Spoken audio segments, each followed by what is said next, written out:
অদ্ভুত একটা জীবনের গল্প শুনবেন? হ্যাঁ, তাহলে আজ আমার গল্পটি শুনুন।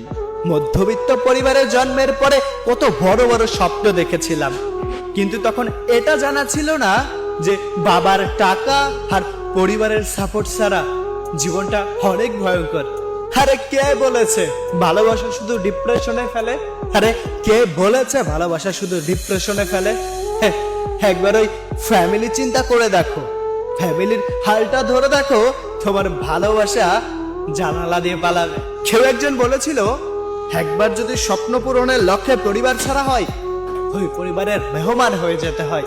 দুজনের ছুটি কাটিয়ে যখন বাড়ি ছেড়ে চলে যেতে হয়, তখন বোঝা যায় ডিপ্রেশন কাকে বলে। তখনকার তোমার ওই ভালোবাসার কষ্টের আবেগ সেখানে একদমই ঠুনকো।